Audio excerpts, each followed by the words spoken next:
믿습니다. 오늘 은혜 받으실 하나님 말씀 요한복음 17장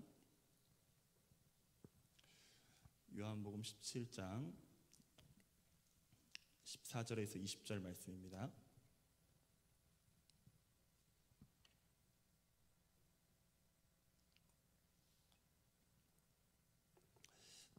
(14절에서 20절) 말씀, 저 한 절 여러분 한 절 같이 교독하겠습니다. 내가 아버지의 말씀을 그들에게 주었사오매 세상이 그들을 미워하였사오니 이는 내가 세상에 속하지 아니함 같이 그들도 세상에 속하지 아니함으로 인함이니이다. 내가 비옵는 것은 그들을 세상에서 데려가시기를 위함이 아니요 다만 악에 빠지지 않게 보존하시기를 위함이니이다. 내가 세상에 속하지 아니함 같이 그들도 세상에 속하지 아니하였사옵나이다. 그들을 진리로 거룩하게 하옵소서. 아버지의 말씀은 진리니이다. 아버지께서 나를 세상에 보내신 것 같이 나도 그들을 세상에 보내었고 또 그들을 위하여 내가 나를 거룩하게 하오니 이는 그들도 진리로 거룩함을 얻게 하려 함이니이다. 내가 비옵는 것은 이 사람들만 위함이 아니요 또 그들의 말로 말미암아 나를 믿는 사람들도 위함이니. 아멘. 오늘 이제 수요 예배니까 우리 암송 말씀 디모데후서 2장 20절부터 22절 말씀 한번 같이 암송해 보겠습니다. 자, 한 절당 각 단계가 있죠. 단계별로 3번씩 같이 해보겠습니다. 시작.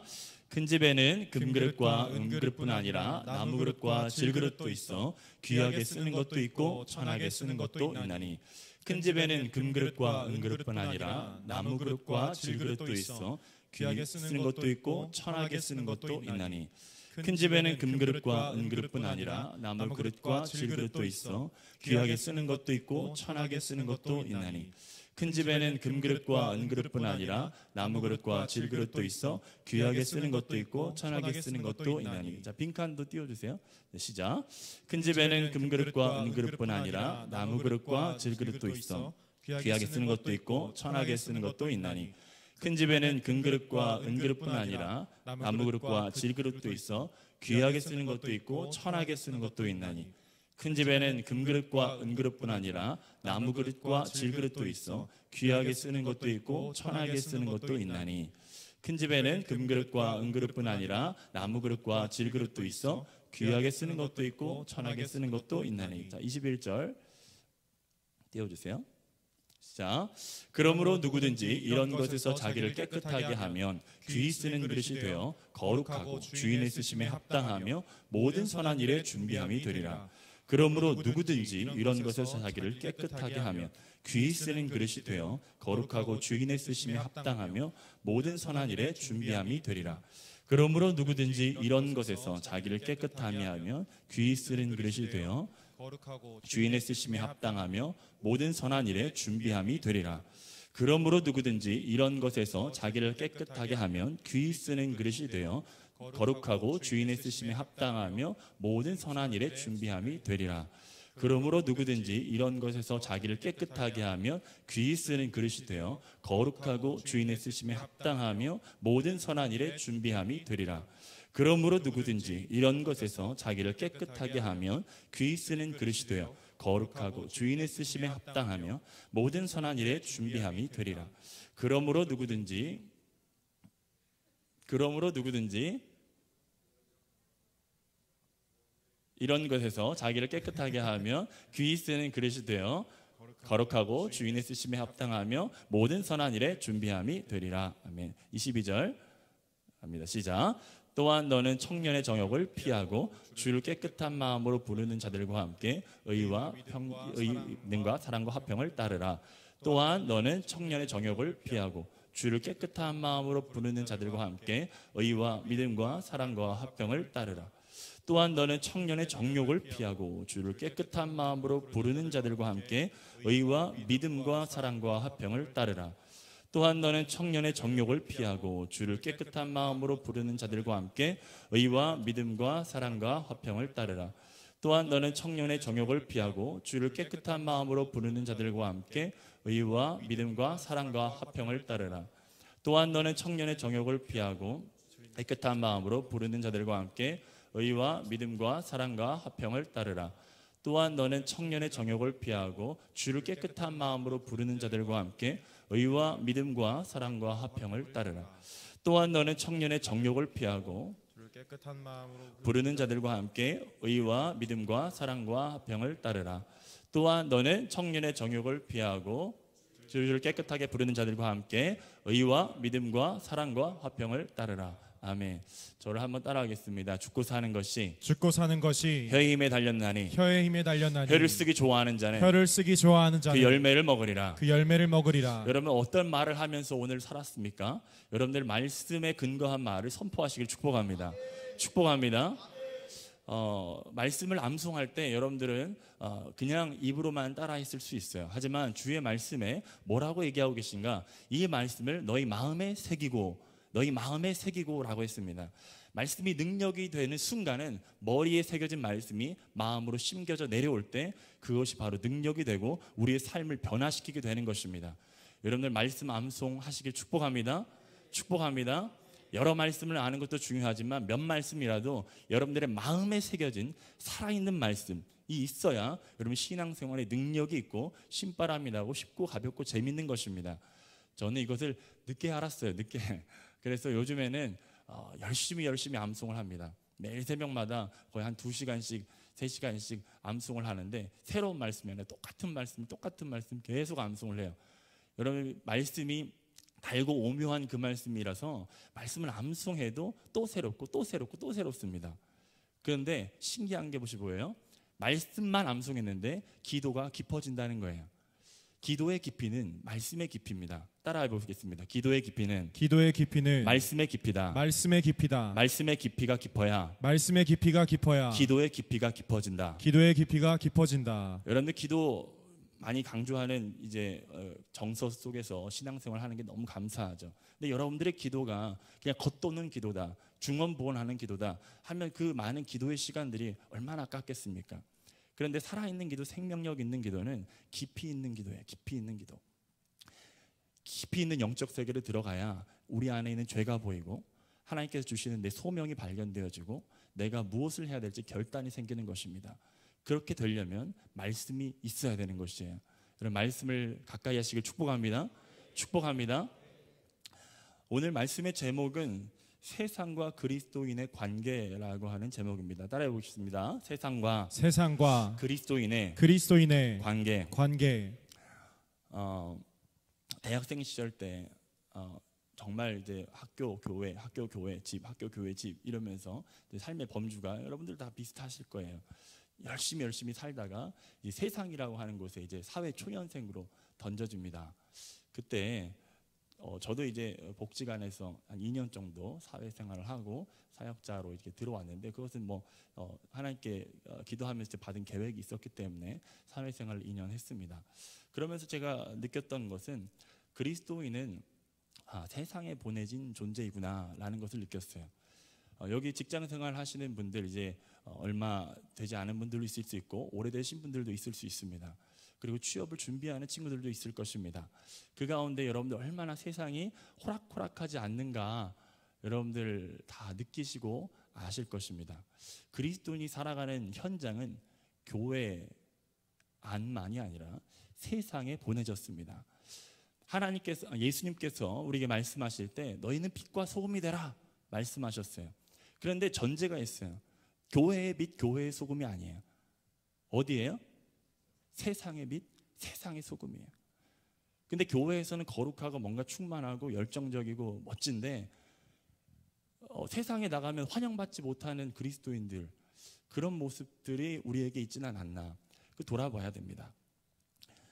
청년의 믿음은 결혼해보면 안다 이런 제목 이런 이야기가 있어요. 청년의 믿음은 뭐 해보면 안다고요? 결혼해보면 안다. 왜 그럴까요? 제가 한번 생각을 해봤어요. 우리가 2차 성징이라는 것을 겪으면 이 몸의 육체적인 신체적인 변화가 급속도로 일어나죠. 근데 결혼이라는 것을 하게 되고 사회에 던져지기 시작할 때면 신체의 증가가 아니라 사회적인 어떤 증폭을 경험하게 돼요. 여러 가지 역할을 한 번에 주어지게 됩니다. 여기 앞에 계신 우리 전사님들 여기는 애가 둘이고 여기는 애가 하나고 자기 자녀가 생기면은 책임감이 생기고 뭔가 사회에 임하는 태도가 달라질 수밖에 없어요. 여러 가지 역할들을 주어지게 됩니다. 청년 때는 그냥 내 할 궁리만 잘하고 살면 돼. 그런데 이제 결혼하고 사회에 던져지기 시작하면 이제는 나뿐만이 아니라 나에 딸린 사람들이 있고, 그리고 회사도 있고, 어떤 내가 책임져야 될 영역들이 훨씬 더 넓어져요. 다른 말로 여러분들의 시간을, 여러분들의 돈을 요구하는 것이 훨씬 더 많아진다고 하는 것이에요. 지금은 시간이 많으니까 다 기도하고 열심히 하지만 여러 가지 요구가 주어질 때 거기서 한 가지를 선택해야 돼요. 항상 우선순위가 세워져야 돼요. 근데 그런 훈련이 안 돼 있으면 사회에 딱 던져지고 결혼을 하게 되면 시댁 쫓아다니랴, 친가 쫓아다니랴, 어디 쫓아다니랴 바빠가지고 기도 시간을 빼앗기고 예배 시간을 빼앗기고, 처음에는 한 번, 두 번이지 그게 습관이 되기 시작하면 나는 어쩔 수 없어. 근데 주변 사람들도 다 그렇게 하잖아 라고 하는 수준에 빠지게 돼요. 그래서 우리가 분별이 필요한 것입니다. 그리스도인들이 세상을 바라보는 보편적인 두 가지 관점이 있어요. 한 가지는 적대적인 관점이에요. 세상은 나쁜 거, 세상과 싸워 이겨야 돼 하고 하는 적대적인 관점이 있어요. 또 하나는 세상을 사랑해야 돼라고 하는 그 정반대의 관점이 있어요. 이 어느 한 편만 치우쳐서 안 됩니다. 분별을 해야 되고 가운데 서야 되는데, 왜 적대적이지 않냐? 세상은 적대적이지만 또한 적대적이지 않아요. 왜요? 하나님이 뭐를 사랑해서 이 땅 가운데 예수 그리스도를 보내주셨어요? 요한복음 3장 16절에 뭐라고 해요? 하나님이 세상을 사랑하사 독생자를 주셨으니. 하나님은 이 세상을 사랑하세요. 그리고 이 세상을 위하여 독생자를 보내주셨어요. 세상은 우리가 살아가는 곳이어서 이제 강한 영적 훈련을 받다 보면, 영적 대적, 영적 싸움을 강조하다 보면 세상을 무조건 싸워야 되는 존재로만 생각하지만 세상은 또한 우리가 사랑해야 될 대상이기도 합니다. 그래서 이 두 가지의 관점이 우리에게 잘 성립이 돼야 돼요. 예수님도 세상을 사랑하셨지만 세상과 타협하진 않으셨어요. 세상과 구분된 삶을 사셨지만 분리된 삶을 살진 않으셨어요. 그러니까 여러분들의 삶에, 우리의 삶에 한번 적용해 보면, 우리가 세상 속에 사는데, 그리스도인으로서 사는데 세상 안에서 빛과 소금의 영향력을 미쳐야 되는데 세상과 나는 간 곳 없고 오직 교회만 있어. 그러면은 하나님이 원하시는 그 뜻이 아닌 것입니다. 아닌 것이에요. 여러분들이 학교에서는 뭐 교회에서 뭐 한다 하면서 학교에서 일을 성실히 안 한다. 그거 하나님의 뜻이 아닙니다.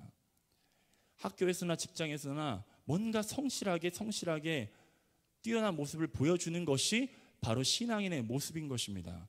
내가 하고 싶은 것만 하는 것이 신앙생활이 아니에요. 첫 번째는 우리가 세상과 그리스도인의 관계를 한번 짚어볼 필요가 있는데, 그 첫 번째가 하나님께서, 따라하겠습니다. 하나님께서 세상에서 그 백성들을 건지셨다. 한번 다시 읽어볼까요? 시작. 하나님께서 세상에서 그 백성들을 건지셨다. 갈라디아서 1장 4절 말씀에 보니까 이렇게 나와요. 같이 읽어보겠습니다. 시작. 그리스도께서 하나님 곧 우리 아버지의 뜻을 따라 이 악한 세대에서 우리를 건지시려고 우리 죄를 대속하기 위하여 자기 몸을 주셨으니. 자, 보세요. 이 악한 세대에서 우리를 건지시려고. 여기서 건진다는 뜻은요, 내가 스스로 나올 수 있는데 하나님이 도와주셨다 이게 아니에요. 나는 건진받을 수 없는 존재인데, 내 스스로 이것을 탈출할 수 없는 존재인데 하나님께서 그의 전적인 은혜와 사랑으로 우리를 건져주셨다는 것입니다. 믿습니까? 이 건져주셨다는 이 상태, 이 표현을 에베소서 2장 1절에서는 이렇게 표현하고 있어요. 같이 읽어보겠습니다. 시작. 그는 허물과 죄로 죽었던 너희를 살리셨도다. 보세요. 우리가 어떤 존재라고요? 허물과 죄로 어떻게 됐다고요? 죽었던 존재다. 완전 죽었다. 죽을 뻔했다. 죽을 지경에 이르렀다. 이게 아니라 완전 죽었던 존재. 그 존재를 하나님께서 우리를 건져주셨다 이 말입니다. 죽었던 존재가 풀었으면 어떤 말이냐? 2절 말씀에서 영적으로 죽은 사람, 그러니까 우리 육체적으로 죽은 게 아니죠. 창세기에서 너가 정령 죽으리라 했을 때 그 죽음, 영적인 죽음, 그 죽음의 상태가 2절부터 풀어서 설명이 되고 있어요. 같이 읽어볼까요? 시작. 그때 너희는 그 가운데서 행하여 이 세상 풍조를 따르고. 자, 첫 번째 특징, 이 세상 풍조를 따르는 사람은 영적으로 죽은 사람입니다. 두 번째 특징이 뭐예요? 따라합시다. 읽읍시다. 시작. 공중의 권세 잡은 자를 따랐으니. 두 번째 특징은 공중의 권세 잡은 자를 따르고 곧 불순종의 아들들 가운데서 역사하는 영. 공중 권세를 따르면서 하나님께 불순종하는 그 사람은 바로 영적으로 죽은 사람이라는 것입니다. 세 번째 특징, 3절 같이 읽겠습니다. 시작. 전에는 우리도 다 그 가운데서 우리 육체의 욕심을 따라 지내며. 자, 세 번째 특징, 육체의 욕심을 따라 사는 사람은 영적으로 죽은 사람입니다. 또 지내며. 시작. 육체와 마음에 원하는 것을 하여 다른 이들과 같이 본질상 진노의 자녀였더니. 육체 정욕대로 육체와 마음이 원하는 것, 나 이거 원해, 나 이거 해야 되겠어 라고 생각해서 하는 사람, 하나님의 뜻과는 무관하게 하는 사람. 요즘에 이슈가 되고 있는 동성애 이런 거죠. 내가 그냥 감정적으로 끌리는데, 내가 성적으로 끌리는데 내가 하는데 네가 왜 말려? 차별이야. 이거는 영적으로 죽은 것이라는 것입니다. 죽은 것. 같이 또 계속 읽겠습니다. 이러한 존재를 하나님께서 어떻게 하셨냐. 같이 읽겠습니다. 긍휼히. 시작. 긍휼이 풍성하신 하나님이 우리를 사랑하신 그 큰 사랑을 인하여 허물로 죽은 우리를 그리스도와 함께 살리셨고 너희는 은혜로 구원을 받은 것이라. 하나님께서 이렇게 죽어있는 우리, 영적으로 죽어있고 하나님을 찾지도 않고 하나님을 구하지도 않던 우리를 위하여서, 우리를 대신하여 예수 그리스도를 보내주셨다는 것입니다. 여러분 믿습니까? 믿습니까? 빌립보서 3장 20절에 보면 이렇게 건짐받은 사람의 변화가 이렇게 표현되어 있어요. 같이 읽읍시다. 시작. 그러나 우리의 시민권은 하늘에 있는지라 거기로부터 구원하는 자 곧 주 예수 그리스도를 기다리노니. 그러니까 구원받았다고 하는 것은 첫 번째는 신분의 변화가 있다는 것이에요. 자, 따라하시겠습니다. 신분의 변화가 있다. 신분의 변화가 있다. 신분의 변화. 어디에서 어디로요? 마귀의 종, 이 세상을 따라가는 마귀의 종, 불순종의 자녀, 그곳에서 하늘의 시민권을 둔 사람으로 변화됐다는 거예요. 이 땅이 전부인 것처럼 사는 그 사람이 하늘 시민권자로 바뀌게 됐다는 것입니다. 그런 사람들은 어떻게 산다고요? 거기로부터 구원하는 자 곧 주 예수 그리스도를 기다리노니. 그러니까 구원받은 사람들의 시선은 이제 땅을 향하는 게 아니고 어디를 향하기 시작해요? 하늘, 영생, 천국을 향하기 시작한다는 것입니다. 이러한 신분의 변화는 동시에 무엇을 변화시켰느냐? 따라합시다. 가치관의 변화시킨다는 것이에요. 그럼 여기서 문제가 발생해요. 우리는 여전히 이 땅 가운데 살아가는데 우리의 신분이 바뀌었어요. 또한 우리의 가치관이 바뀌었어요. 근데 세상은 변화됐어요? 그대로예요? 그대로예요. 그러면서 이 세상 속에서 그리스도인들의 가치관이 충돌되기 시작하는 것입니다. 두 번째 같이 따라하겠습니다. 세상 속에서 그리스도인들은 가치관의 싸움이 일어난다. 다시 한번 읽겠습니다. 시작. 세상 속에서 그리스도인들은 가치관의 싸움이 일어난다. 이 가치관의 싸움은, 이 충돌은 두 가지 양상으로 나타나요. 한 가지는 내적인 충돌. 어떤 충돌이라고요? 내적인 충돌. 또 한 가지는 외적인 충돌, 외적인 싸움이에요. 내 내적인 싸움은 어떤 싸움일까요? 내 내적인 싸움, 내 안에 육체의 정욕, 사망의 법을 따라가고자 하는 그런 육체에 아직 남아있는 습성들, 그런 것들이 나를 괴롭힌다는 거예요. 또 외적인 거는 사회 문화적인 어떤 영향력, 이런 것들이 괴롭힌다는 것이죠. 한 가지 예를 한번 들어보겠습니다. 우리 안에 이생의 자랑이 있어요. 이생의 자랑. 내가 높아지고자 하는 마음, 내가 사람들로부터 칭찬받고 성공했다고 듣고 싶어자 하는 마음, 그런 것들이 있어요. 그런 마음과 이 세상의 그런 풍습들, 여러분들 뭐 요즘 대학교에서 컨닝은 콩글리시라고 하는데 치링, 콩글리시라고 얘기하겠습니다. 컨닝, 여러분 주변에 컨닝하는 친구들이 있습니까? 컨닝하는 친구들이 있어요? 전혀 없군요. 요즘에는 없나 봐요. 저 때는 컨닝하는 친구들이 많이 있었어요. 옆에서 친구들이 너도 봐 하는데 내 안에서 그때 막 가치관의 충돌이 일어나는 거야. 이거 보면은 내 점수 잘 나올 수 있는데, 이런 마음이 든다는 거죠. 또 하나, 여러분 주변에서 혹시 동거하는 친구들이 있습니까? 동거하는 친구들이 있어요? 있으면 고개를 좀 끄덕끄덕 해보세요. 없어요? 있는 친구들이 있어요. 저 때도 있었어요. 저 때도 있었어요. 뭐 기숙사 아니고 원룸이나 이런 데 사는 친구들이 자기들 부모님 몰래 동거하면서 그렇게 살아가는 친구들이 있었어요. 근데 우리 안에도 어떤 성적인 충동, 특별히 남자분들은 그런 성적인 충돌이 더 많아요. 그러면서 내게 그냥 통학하는 친구들은 그런 고민이 없죠. 근데 내가 이제 자취를 시작했어. 기숙사가 아닌 자취야. 이제 부모님에게서 해방됐어. 기회가 주어졌어. 여건이 조성됐어. 그러면은 유혹이 올까요, 안 올까요? 유혹이 와요. 이 내적인 충돌과 외적인 충돌, 이것이 서로 상호작용을 일으키면서 내 안에 믿음을 갉아먹기 시작하고 결국에는 믿음에서 파선하게 만드는 것이 이 세상 속에 사는 그리스도인의 관계라는 것이에요. 그것이 발생하는 이유는 내가 가치관의 변화가 생겼기 때문이에요. 요한복음 17장 14절부터 16절 같이 한번 읽어보겠습니다. 시작. 내가 아버지의 말씀을 그들에게 주었사오매 세상이 그들을 미워하여 싸우니 이는 내가 세상에 속하지 아니함 같이 그들도 세상에 속하지 아니함으로 인함이니이다. 자, 보세요. 자, 14절 잠깐 띄워주세요.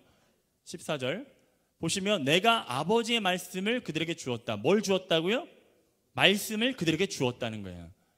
그러니까 다른 말로 얘기해서 말씀이 내 안에 있으면 이것이 세상 안에서 살아가는 갈등의 원인이 된다는 거예요. 다른 말로 바꿔볼까요? 내 안에 말씀이 없으면 세상 안에서 살아가는데 전혀 갈등이 없어. 교회는 다니는데 그 사람 안에 말씀이 없어. 교회는 다니는데 그 안에 주님 주신 말씀이 머리에만 있고 가슴에 없어. 그러면 갈등이 없어요. 그냥 오늘을 즐겨라. 젊음의 때가 다시 오는 것이 아니야. 너희 쾌락대로, 너희 즐거움대로 놀아라, 마셔라. 이렇게 하는 대로 그냥 끌려가게 되는 거예요. 왜요? 말씀이 없으니까. 근데 말씀이 있으면 뭐가 시작된다고요? 갈등이 시작된다는 거예요. 세상이 나를 미워하기 시작해. 그 다음 같이 읽겠습니다. 시작. 내가 비옵는 것은 그들을 세상에서 데려가시기를 위함이 아니요 다만 악에 빠지지 않게 보전하시기를 위함이니이다. 근데 예수님께서 우리에게 원하시는 것은 우리를 데려가서 어떤 산 속에다 박아놓는 것이 아니에요. 우리를 세상 속에 그냥 남겨두시면서 악에 빠지지 않기를 기도했다. 라고 주님께서 얘기하시는 거예요. 왜 그럴까요? 그 이유가 있어요. 바로 사명 때문에. 한번 따라해 보겠습니다. 사명 때문에 나를 그 대학에 그 직장에 남겨주셨다. 주님이 원하시는 것은 그 속에서 악에 빠지지 않는 것이다. 우리 주님이 원하시는 것이 그거예요. 같이 16절 읽어보겠습니다. 시작. 내가 세상에 속하지 아니함 같이 그들도 세상에 속하지 아니하였사옵나이다. 조금 더 깊이 들어가 볼까요? 내적인 충돌 있다 그랬어요. 그 내적인 충돌에 바울도 해당됐습니다. 그 대단한 말씀을 전하는 사도였던 바울도 그 내적인 충돌을 피해갈 수 없었어요. 로마서 7장 24절 말씀 같이 읽겠습니다. 시작. 오호라 나는 곤고한 사람이로다. 이 사망의 몸에서 누가 나를 건져내랴. 오호라 난 곤고한 사람이다. 왜 그래요? 내 안에 있는 죄야. 하나님의 말씀이 싸우기 시작한다는 거예요. 또 외적인 싸움이 있어요. 외적인 싸움이 어떤 형태로 일어나나 봅시다. 베드로후서 2장 8절 말씀 시작. 이는 이 의인이 그들 중에 거하여 날마다 저 불법한 행실을 보고 들으므로 그 의로운 심령이 상함이라. 외적인 싸움이 어떤 양상으로 나타나요? 여러분들이 보고 듣는 것을 통해서 외적인 싸움이 일어난다는 것입니다. 성범죄를 일으키는 사람들 그를 조사해 보면은 그분들은 음란물에 노출되어 있는 빈도가 일반적인 사람들보다 훨씬 높은 것을 보게 돼요. 여러분들 SNS 많이 하잖아요. 저는 페이스북하고 조금 하고 이제 SNS는 잘 안 하는데 너무 광고도 많고 메시지도 많아서 안 하는데 SNS를 보면은 그 SNS 주는 메시지가 뭐예요? SNS에 내가 슬픈 일, 내가 뭐 힘들었던 일, 뭐 물론 올리기도 하지만 그런 걸 올리는 빈도보다 내가 맛있는 거 먹은 거, 내가 예쁜 데 간 거, 누구한테 자랑하고 싶은 거 이런 것들 많이 올리잖아요. 그러면서 우울에 빠진 사람들은 그런 것들을 보면 어떤 생각을 가질까요? 나는 저런 곳도 못 가는데, 나는 저런 음식도 못 먹는데, 나는 저런 친구도 없는데, 이런 생각을 갖게끔 만든다는 거예요. 그러면서 자꾸만 이 세상 자랑, 이 세상의 법을, 이 세상의 신을 따라가게끔 계속 만든다는 것입니다. 여러분들의 보고 듣는 것을 한번 점검해 보시길 바라요. 무엇을 많이 보고 무엇을 많이 듣는지 여러분 한번 점검해 보시기 바랍니다. 이 세상은 디모데후서 3장 1절부터 나오는 것처럼 이러한 특징이 있어요. 너는 이것을 알라. 말세에 고통하는 때가 이르러. 예수님이 오실 그 시점부터 말세가 시작된 것입니다. 그러므로 지금의 이 시대도 말세 마지막 때입니다. 믿습니까? 2절부터 한번 볼까요? 같이 읽습니다. 시작. 사람들이 자기를 사랑하며 돈을 사랑하며 교만하지 비방하며 부모를 거역하며 감사하지 아니하며 거룩하지 아니하며 무정하며 원통함을 풀지 아니하며 모함하며 절제하지 못하며 사나우며 선한 것을 좋아하지 아니하며 배신하며 조급하며 자만하며 쾌락을 사랑하기를 하나님 사랑하는 것보다 더하며 경건의 모양은 있으나 경건의 능력은 부인하니 이 같은 자들에게서 내가 돌아서라. 무서운 말씀이에요. 여러분들 이것이 말세의 특징입니다. 그러면서 뭐라고 이후에 계속 나오냐? 그들 중에 남의 집에 가만히 들어가서 어리석은 여자를 유인하는 사람들이 있대요. 여기서 말하는 여자는 성별로서의 여자를 의미할 수도 있지만 저는 이렇게 해석했어요. 교회라는 것을 헬라어로 보면은 여성 명사로 씁니다. 그래서 서신서에 보면은 부녀들아 이렇게 얘기하는 것들이 사실은 교회를 지칭해서 얘기하는 것이에요. 그러니까 여기서 여자를 교회로 한번 대입해서 본다면은 어리석은 교회를 유인하는 자들이 있대요. 그 여자는 죄를 중히 지고 여러 가지 욕심에 끌림 받아요. 항상 배우나 넘겨주세요. 7절 항상 배우나 끝내 진리의 지식에 이를 수 없느니라. 무슨 말을 하는 거예요? 여러분들이 교회 와서 많이 들어요. 많이 배워요. 기도도 많이 해요. 그런데 여러분들 안에 있는 그 욕심, 세상으로부터 오는 그런 여러 가지 욕심들을 끊어내지 않으면은 성장이 없어요. 성숙이 없어요. 신앙으로의 깊이가 없어요. 그러니까 여러분들이 예배 드리면서 여러분들이 항상 여러분들의 죄가 깨어져야 돼요. 내 안에 있는 죄가 발견되는 것이 축복입니다. 축복입니다. 저는 청년 때 제일 큰 기도 제목이 이거였어요. 청년 때 제일 큰 기도 제목은 하나님, 제가 죄를 지었을 때 아프게 해주세요. 제가 죄를 지었을 때 무감각하지 않도록 도와주세요. 제가 청년 때 제일 큰 기도 제목이 그거였어요. 여러분 넘어지는 분야에서 넘어지는 그 죄에서 자꾸만 넘어져요. 여러분들 각자 다 있을 거예요. 내가 넘어지는 그 죄에서 자꾸만 넘어져. 근데 여러분이 끝까지 싸우셔야 됩니다. 그렇지 않으면 그 죄를 끊어내지 않으면 그 죄를 정복하지 않으면은 항상 배우나 끝내 진리의 지식에 이를 수 없어요. 내가 아는 것 같아요. 근데 모양만 있고 머리만 커지고 생명력은 없는 그리스도인이 된다는 것입니다. 시편 106편 34절에서 36절 말씀에 이렇게 나와 있어요. 같이 읽읍시다. 시작. 그들은 여호와께서 멸하라고 말씀하신 그 이방 민족들을 멸하지 아니하고 그 이방 나라들과 섞여서 그들의 행위를 배우며 그들의 우상을 섬김으로 그것들이 그들에게 올무가 되었도다. 뭘 배운다고요? 그들의 행위를 배우면서 우상을 섬긴대요. 하나님을 섬긴다고 하면서도 우상을 섬기니까 그것이 그들의 올무가 된대요. 성장이 없고 성숙이 없어요. 여러분들이 어떤 죄에 지금 빠져 있습니까? 그 죄를 끊어내시길 축복합니다. 축복합니다. 그것이 음란이든 향락이든 이생의 자랑이든 뭔가 남들보다 예뻐 보여야 돼요. 근데 심하게 예뻐 보이려고 돈을 많이 쓰고 그러면은 이거는 죄입니다. 죄. 여러분들 안에 있는 죄를 발견하시기를 축복합니다. 그리고 그 죄를 끊어내시기를 축복합니다. 그럴 때 여러분 성장할 수 있어요.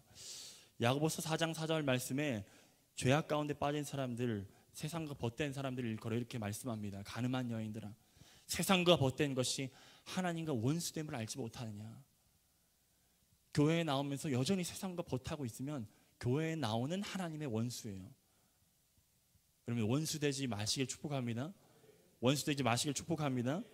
요한복음 17장 16절에서 17절 예수님께서 겟세마네 동산에서 마지막 기도하시면서 이런 기도를 드리죠. 같이 읽어보겠습니다. 시작. 내가 세상에 속하지 아니함 같이 그들도 세상에 속하지 아니하였사옵나이다. 그들을 진리로 거룩하게 하옵소서. 아버지의 말씀은 진리니이다. 예수님께서 너희들을 세상에 남겨두기를 원한다. 근데 악에 빠지지 않기를 원한다 하면서 하나님께 간절히 눈물과 피를 쏟고 통곡과 회개, 통곡의 기도를 드렸던 그 예수님의 기도의 제목이 악에 빠지지 않기를 기도하는데, 그 악에 빠지지 않기 위해서 하나님께 구했던 것이 뭐예요? 그들을 진리로 거룩하게 하옵소서. 아버지의 말씀은 진리니이다. 내 안에 진리가 있어요. 내 안에 말씀이 있어야 이 세상에서 이길 수 있어요.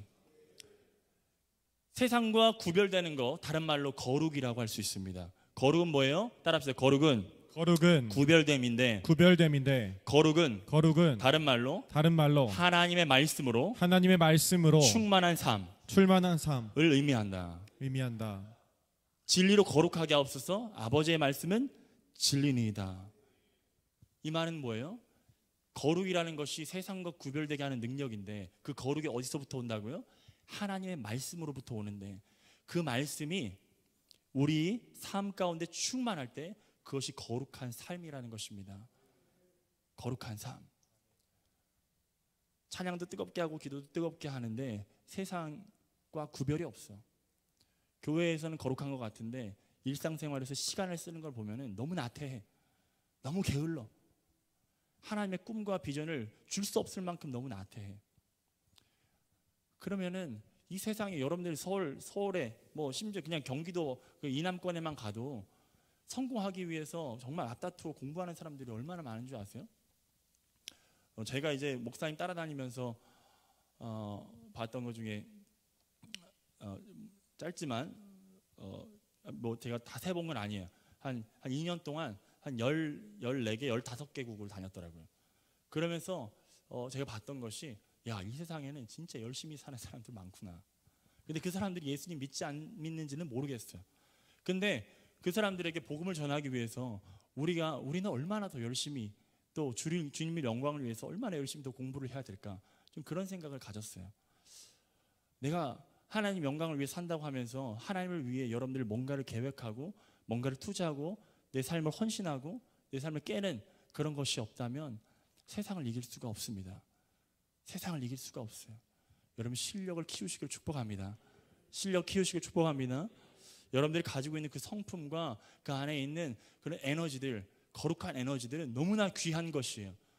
제가 그것을 폄하하겠다는 것이 아닙니다. 그 너무 귀한 것인데 그 영성이 실력과 인격이 더해지면 더 폭발력을 갖는다는 것이에요. 여러분들 실력을 키우시고 여러분들 인성을 키우시길 축복합니다. 축복합니다. 에베소 6장 12절에서 13절 말씀에 보면 이런 말씀이 있어요. 같이 읽읍시다. 시작. 우리의 씨름은 혈과 육을 상대하는 것이 아니요 통치자들과 권세들과 이 어둠의 세상 주관자들과 하늘에 있는 악의 영들을 상대함이라. 그러므로 하나님의 전신갑주를 취하라. 이는 악한 날에 너희가 능히 대적하고 모든 일을 행한 후에 서기 위함이라. 아멘. 하나님의 전신갑주, 이것을 통해서 세상의 영과 싸워 이길 수 있다고 합니다. 하나님의 전신갑주가 무엇입니까? 구원의 투구, 의의 흉배, 진리의 허리띠, 복음의 신, 말씀 방패, 그리고 성령의 검, 말씀의 검 얘기하는데, 이 모든 것이 하나로 함축됩니다. 바로 무엇입니까? 말씀이에요. 말씀이에요. 말씀이에요. 말씀이에요. 말씀이에요. 제가 장자박수를 해야 될 타이밍이 온 것 같아요. 제가 너무 말씀만 전하죠. 여러분들 제가 말씀만 전합니다. 저는 다른 얘기를 잘 못해요. 제가 재밌는 얘기도 하고 해야 되는데 잘 못해요. 조금 후에 재밌는 거 조금 있습니다. 기대하십시오. 네. 말씀과 기도로 이 세상을 이길 수 있다라고 합니다. 그렇다면 우리가 세상과 싸움을 해야 된다 그러는데, 그 싸움의 목적이 무엇인가? 그냥 맹목적으로 싸움만 하는 것이 우리의 꼴이 되어서는 안 되잖아요. 싸움의 이유가 무엇인가? 한번 살펴보겠습니다.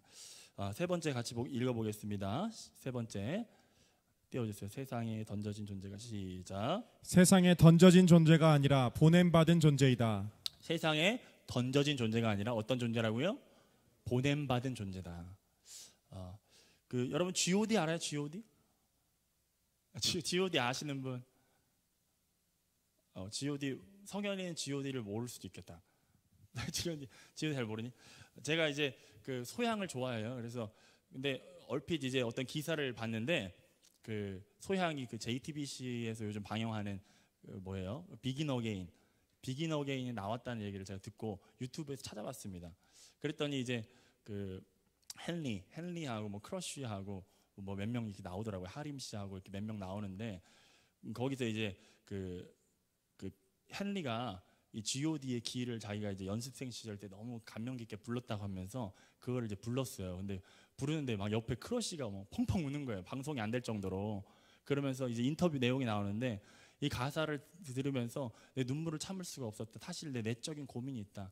내가 지금 이렇게 살고 있는 것이 잘 살고 있는지 잘 모르겠다. 그런 얘기를 하더라고요. 가사가 이런 가사가 있어요.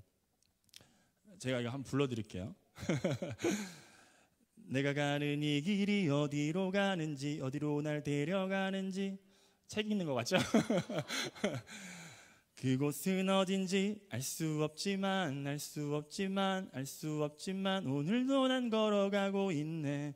사람들은 길이 다 정해져 있는지 아니면 자기가 자신의 길을 만들어갈 알 수 없지만 알 수 없지만 알 수 없지만 이렇게 또 걸어가고 있네. 나는 왜 이 길에 서 있나? 이게 정말 나의 길인가? 이 길은 나 꿈은 이루어질까? 이게 이제 전반부인데 후반까지 계속 이렇게 나가요. 근데 여기 가사를 잘 보면은 다 질문밖에 없어. 질문. 내가 잘 가고 있는 거 맞나? 내가 잘 가고 있는 거 맞나? 이런 질문만 있어요. 인생들이요, 다 그렇습니다. 인생들이 세상에 던져진 존재인 인생들은 질문밖에 없어요. 성경에도 그런 인물이 한 명 등장합니다. 요셉이라는 인물인데 요셉은 실제로 우물에 던져졌어요. 그리고 어디로 가는지도 모르게 팔려가고 또 팔려가고 감옥에 갇히고 얼마나 의문이 많은 인생이겠어요. 하나님, 제가 왜 이렇게 살아야 됩니까? 저는 왜 또 여기 와 있는 거죠? 의문이 끊임없이 일어나죠. 내가 지금 어디로 가고 있는지. 정말 이 가사대로 그렇게 던져진 존재의 삶, 질문 많은 삶이 요셉의 삶이었어요. 근데 요셉이 승리를 경험했을 그때 요셉의 고백을 보면 던져진 존재에서 의문 많은 삶에서 목적 있는 삶으로 변화됐다는 것을 보게 돼요. 그것이 창세기 45장 5절 말씀에 나타납니다. 같이 읽겠습니다. 시작. 당신들이 나를 이곳에 팔았다고 해서 근심하지 마소서, 한탄하지 마소서. 하나님이 생명을 구원하시려고 나를 당신들보다 먼저 보내셨나이다. 요셉의 안에 있는 내적 갈등이 해결되는 그런 순간에 요셉의 고백이 나를 하나님께서 먼저 보내셨다. 그 보냄받은 존재의 그 목적이 발견되는 순간 내 삶의 모든 의문들이 다 풀어지기 시작한다는 거예요. 내가 왜 이 학과에 와 있을까? 내가 왜 이 직장에 와 있지? 나는 왜 이 길에 서 있을까? 여러분들 의문이 많은 시기를 지나고 있을 거라고 생각합니다. 그런데 여러분들의 의문과 질문을 한 번에 풀기 위해 방법이 있어요. 그것은 하나님께서 여러분들을 왜 그 자리에 보내셨는지 알 때 의문이 풀려지는 것입니다. 하나님께서는 우리를 그리스도인으로 부르시고 무엇을 위해 우리를 보내셨을까요? 요한복음 17장 18절부터 20절 말씀 같이 읽어보겠습니다. 시작. 아버지께서 나를 세상에 보내신 것 같이 나도 그들을 세상에 보내었고 또 그들을 위하여 내가 나를 거룩하게 하오니. 잠시만 18절 말씀 같이 좀 보세요. 아버지께서 나를 세상에 보내신 것 같이 나도 그들을 세상에 보내었고. 여기서 제일 첫 번째가 나옵니다. 예수님께서 우리를 이 땅 가운데 보내신 그 보낸 목적, 보낸 이유가 무엇이냐? 아버지께서 나를 보내신 것 같이 나도 너희를 보낸다. 하나님께서 예수님을 이 세상 가운데 보낸 것 같이 나도 너희를 보낸다. 이해 가세요? 이해 가셨습니까? 그러니까 내가 보내진 목적은 예수님이 이 땅 가운데 오신 목적이랑 같아요, 달라요? 같아요, 달라요? 같아요. 그 이후에 그것을 풀어서 계속 이렇게 설명합니다. 19절 같이 읽겠습니다. 시작. 또 그들을 위하여 내가 나를 거룩하게 하오니 이는 그들도 진리로 거룩함을 얻게 하려 함이니이다. 보세요. 예수님이 우리를 거룩하게 하기 위해서 자신을 어떻게 했다 그래요? 우리를 거룩하게 말씀 띄워놔 주세요. 19절 말씀. 내가 나를 거룩하게 하오니 이는 왜냐하면 그들도 우리도 진리로 거룩함을 얻게 하기 위해서 자신을 거룩하게 한다. 이렇게 얘기하잖아요. 앞에 말씀이랑 이어볼까요? 하나님께서 예수님을 이 땅 가운데 그들을 거룩하게 하기 위해서 예수님을 거룩하게 만드셨다 이거예요. 그러면 더 확장해 볼까요? 예수님이 나를 보내신 것도 믿지 않는 그들을 거룩하게 하기 위해서 내가 거룩해지는 것이 바로 하나님의 나를 보내신 뜻이라는 것입니다. 여러분 이해 가셨어요? 이해 가셨습니까? 20절 말씀 같이 읽어보겠습니다. 시작. 내가 비옵는 것은 이 사람들만 위함이 아니요 또 그들의 말로 말미암아 나를 믿는 사람들도 위함이니. 보세요. 바로 나오잖아요. 바로 나오잖아요.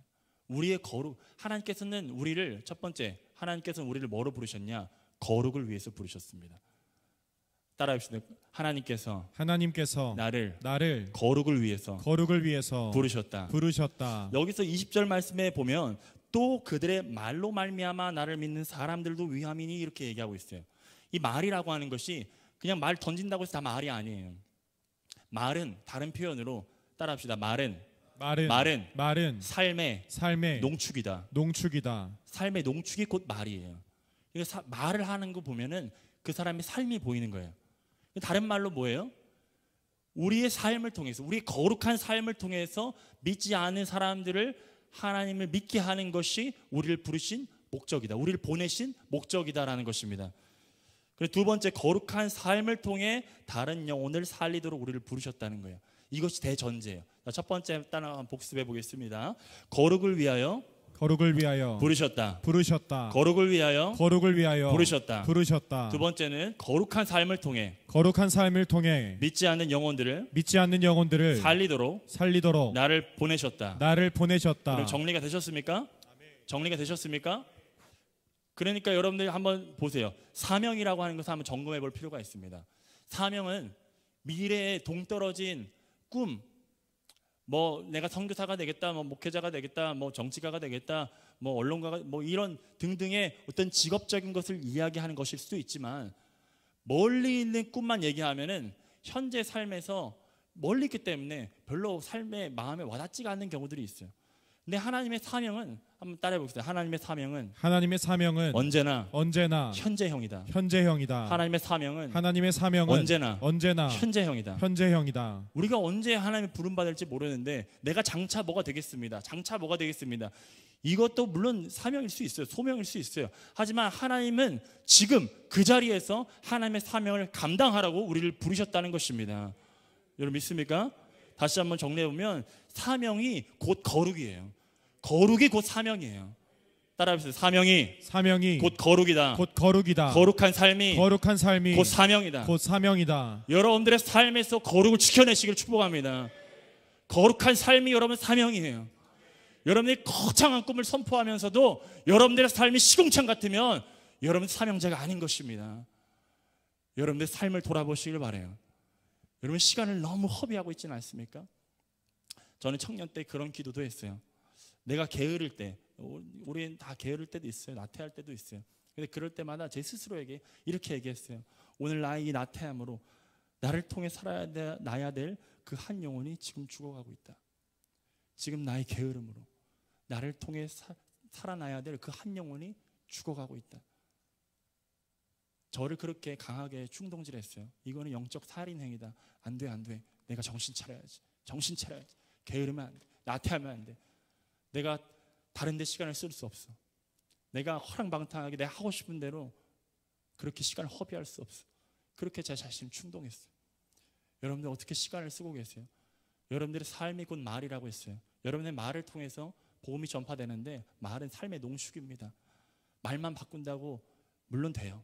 말 선포하면 됩니다. 하지만 여러분들의 삶이 따라줘야지 그 말이 능력이 있는 것이에요. 이영환 목사님의 메시지가 왜 능력이 있어요? 목사님의 설교를 보면은 화려한 것이 없어요. 너무 투박해요. 근데 왜 그것이 우리 심령을 간통하고 삶을 변화시킵니까? 말하는 메신저가 그렇게 살기 때문이에요. 여러분들의 삶이 따라주는 말이 있을 때 그것이 영향력이 있고 힘이 되는 것입니다. 여러분들의 삶을 점검하시고 거룩한 삶을 사시길 축복합니다. 요한복음 1장 14절에 보면 하나님께서 예수님을 보내신 것 같이 예수님이 우리를 보내신다고 했어요. 하나님께서 예수님을 이 땅 가운데 어떻게 보내셨냐? 같이 읽어봅시다. 시작. 말씀이 육신이 되어 우리 가운데 거하심에 우리가 그의 영광을 보니 아버지의 독생자의 영광이요 은혜와 진리가 충만하더라. 하나님께서 이 땅에 예수를 보내신 것 목적, 그것은 바로 성육신, 거룩한 말씀이 육신이 된 거예요. 다른 말로 말씀이 삶이 된 거예요. 따라합시다. 말씀이 삶이 된 것이 성육신이다. 성육신이다. 그러니까 사명은 뭐예요? 사명은 따라합시다. 사명은 말씀이 삶이 된 것이다. 말씀이 삶이 된 것이 사명이다. 정리가 됐습니까? 그런 삶을 살아가는 것이 우리의 사명이고 하나님께서 우리를 부르신 목적이라는 것입니다. 그러면 어떻게, 마지막입니다. 결론이에요. 어떻게 세상 속에서 믿음을 지키며 살아갈 수 있을까요? 어떻게 세상 속에서 믿음을 지키며 살아갈 수 있을까? 다른 방법이 없어요. 본질로 돌아가는 수밖에 없어요. 본질을 사수하는 수밖에 없어요. 다른 여러 가지 현란한 프로그램과 현란한 어떤 것이 있다고 해도 여러분 현혹되지 마시고 본질을 지키시길 축복합니다. 여러분 청년부가 너무 복된 것이 뭐예요? 본질을 지키는 부서이기 때문이에요. 말씀과 기도가 살아있는 부서. 여러분들 이것이 변질되지 않도록 여러분 기도하시길 축복합니다. 그리고 여러분들 각자 개인도 본질을 놓치시지 않기를 축복합니다. 우리의 의로운 심령이 상하게 되는 것은 우리가 보고 듣는 것 때문이라 그랬어요. 이 보고 듣는 것을 정복하기 위해서는 우리 안에 거룩한 것을 자꾸 채워야 돼요. 그래서 디모데 전서 4장 5절에 뭐라고 나와 있습니까? 따라합시다. 하나님의 말씀과 기도로 거룩하여짐이라. 거룩은 무엇으로부터 옵니까? 말씀과 기도밖에 없어요. 기도와 말씀밖에 없어요. 여러분들 말씀과 기도하시길 축복합니다. 아침 예배를 깨우시길 축복합니다. 말씀을 가까이 하세요. 그 방법밖에 없어요. 신앙서적을 많이 읽는 것도 도움이 됩니다. 하지만 여러분 신앙서를 읽기 전에 먼저 원액의 말씀을 읽기를 축복합니다. 그리고 여러 말씀을 아는 것이 중요해요. 하지만 더 중요한 것은 서두에도 말했지만 몇 말씀이라도 머리가 아닌 마음에 새겨질 때 그것이 생명이 된다는 것이에요. 여러분들 그것을 붙드시기 바랍니다. 그럼 뭐 해야 될까요? 암송할 수밖에 없어요. 여러분 말씀을 암송하길 축복합니다. 단 몇 말씀이라도 말씀을 암송하세요. 그래서 저는 바인더를 쓰는데 그 바인더에다가 제 평생에 암송할 말씀을 이제부터 수집하기 시작했어요. 얼마나 행복한지 몰라요. 여러분들 안에 뭐 원피스 피규어 모으는 사람들도 있는데 옷가지들 이런 거 모으는 사람들도 있는데 이 생명의 말씀 가운데 정말 내게 주신 레마의 말씀, 살아있는 말씀, 내게 주신 말씀을 모으는 그 행복함이란 이루 말할 수가 없는 것입니다. 다 똑같이 주어지는 말씀 같아도 하나님께서는 나에게 특별히 주시는 말씀들이 있어요.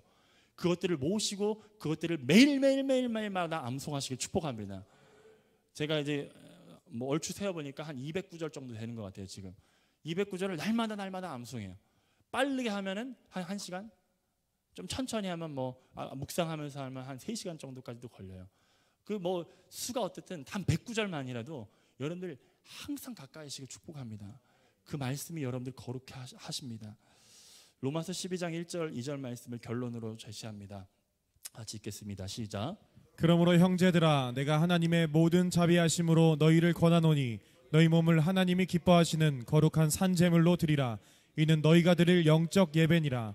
너희는 이 세대를 본받지 말고 오직 마음을 새롭게 함으로 변화를 받아 하나님의 선하시고 기뻐하시고 온전하신 뜻이 무엇인지 분별하도록 하라. 아멘. 2절 말씀을 띄워주세요. 보니까 너희는 이 세대를 본받지 말고 오직 마음을 새롭게 함으로 변화를 받아 하나님의 선하시고 온전하시고 기뻐하신 뜻이 무엇인지 분별하도록 하라. 하나님의 뜻, 하나님의 말씀을 분별하도록 하라. 이렇게 말씀하고 있어요. 우리가 이 한글 성경에서 보면은 이렇게 이해할 수 있어요. 이제 내가 분별해야지. 이게 하나님 말씀인지 뭔지 세상인 건지 분별해야지. 이렇게 할 수 있어요. 근데 이 말씀의 원뜻은 그런 것이 아닙니다. 여기서의 동사는 변화를 받아요. 변화를 받아. 그리고 이 동사가 원어 성경에는 어떻게 써 있냐? 현재 진행으로 써 있어요. 현재 완료 진행으로 써 있어요. 다른 말로 뭐예요? 변화를 받는 것은 한순간의 일시적인 사건이 아니라 매일매일 돼야 된다는 거예요. 매일매일. 우리의 마음이, 우리의 심령이 하나님의 말씀으로 변화받기 시작할 때 하나님의 뜻이 무엇인지 알게 될 것이다. 여러분 세번역 성경에 보면은 분별하게 될 것이다 이렇게 얘기해요. 내가 스스로 분별하는 게 아니고 내 안에 하나님의 말씀을 끊임없이 채우고 기도로 그것들을 다져갈 때 하나님의 뜻이 무엇인지 분별하기 시작한다는 것이에요. 분별이 어려운 것이 아닙니다. 하나님의 말씀 안에 그 답이 다 있어요. 말씀 안에 그 답이 다 있습니다. 여러분 청년의 시기 너무나 중요한 시기고 정말 다시 오지 않는 시기입니다. 제가 언제 말씀을 또 여러분들에게 나눌 수 있을지 몰라 첫 대면에 너무 무거운 말씀을 또는 질타하는 말씀을 했을 수도 있지만 여러분 하나님의 말씀으로 받으시길 축복합니다. 받으시길 축복합니다. 우리 마지막 찬양 부를 텐데요. 우리의 싸우는 목적은 하나님의 영광을 위해서입니다. 하나님의 영광을 위해서. 믿지 않는 영혼들이 믿을 때 나의 거룩한 삶을 통해서 나의 행실로 믿게 될 때 하나님께서 영광 받으시는 거예요. 우리의 유일한 목적은, 우리의 유일한 소망은 나의 삶을 통해서 하나님이 영광 받으시는 거예요. 그렇기 위해서 로마서 12장 2절 말씀에 우리의 마음의 변화를 받으라고 말씀하고 있습니다.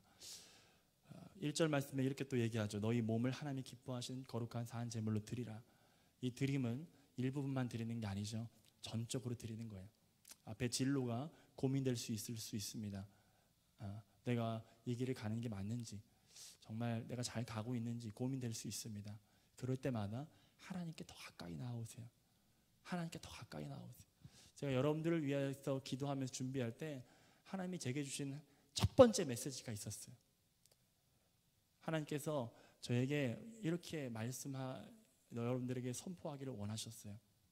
상민아, 너 청년부 우리 내 사랑하는 영혼들을 위해서 가서 좀 이렇게 좀 얘기해줘. 저한테 그렇게 말씀하시는 것 같았어요. 그 말씀이 뭐냐? 더 깊은 데로 나아오라는 거예요. 더 깊은 데로. 지금의 수준에 머물지 말고 더 깊은 데로. 여러분들이 지금 현재 경험하고 있는 영적인 수준보다 더 깊은 세계가 있어요. 그리고 지금 여러분들의 손길을 필요로 하는 열방의 사람들이 많이 있습니다.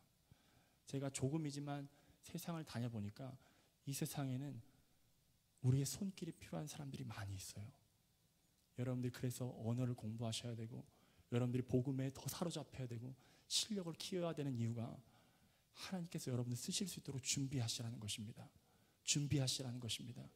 게으르지 마시고 나태하지 마시고 하나님의 영광을 위해서 우리 그렇게 살아갑시다. 우리 하늘에 나는 새도 우리 같이